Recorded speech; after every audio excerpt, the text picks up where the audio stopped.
What we're doing in Bristol hasn't really been done in the UK before, not at the scale and the pace that we're looking to do it. Fossil fuel emissions are having a devastating impact on the climate. And if we want to stop that impact, we're going to have to move away from fossil fuels. Well, Bristol was the first city in the UK to declare a climate emergency. It's a place which understands the challenge ahead of us in trying to get to net zero as a community and as a city. And so there's a really good consensus that's been developed over a number of years. Heat networks are one of the key things that we need to be developing in order to hit that net zero target. As a city, we're going to have 68,000 buildings connected to heat networks. And that's on the basis that that will be the lowest cost, lowest carbon solution to getting to net zero. So that's a heck of a lot of work to do.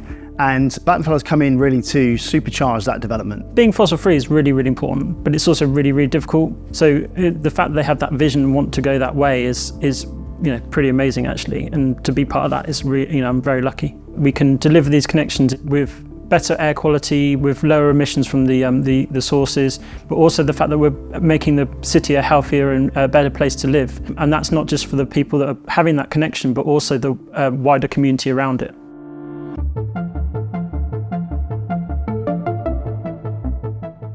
It's quite simple really. A heat network is just like a central heating system for a city. You have a flow pipe and a return pipe. And in this case, they're just much bigger. So they're steel, highly insulated, full of water, buried under the ground.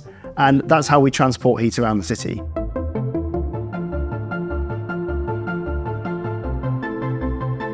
We're taking heat that's naturally available from places like the harbour, water and air, and pumping it around the city to people's homes and businesses. One of the core commitments we've made in Bristol is to decarbonise the heat in the heat network itself. So what that means essentially is using sources of what would otherwise be wasted heat. So for example, we've commissioned an award-winning water source heat pump at Castle Park in Bristol. The heat pump takes water from the floating harbour and effectively cools it just like a fridge would do at home using refrigerants.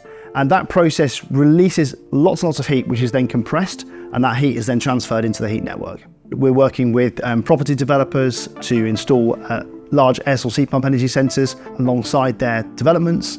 We're also working with data centre operators to capture waste heat from there, and also from energy from waste recycling facilities to capture the heat that would otherwise be wasted in that process.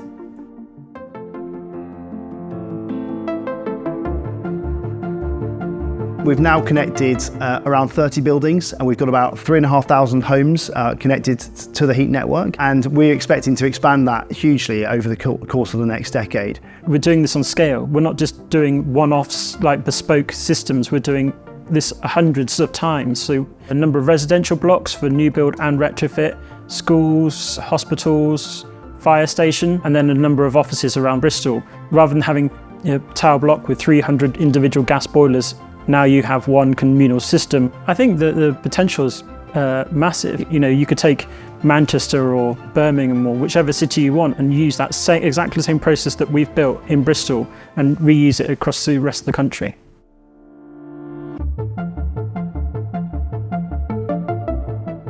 Bristol is growing rapidly. So it's really exciting, all the other industries that are coming into the city. The fact that we're building a heat network for the betterment of Bristol and the people of Bristol is really important. And it's not just the carbon, it's to tackle fuel poverty and actually bring a better, healthier city, really. What we're doing can play a part in building that kind of growth.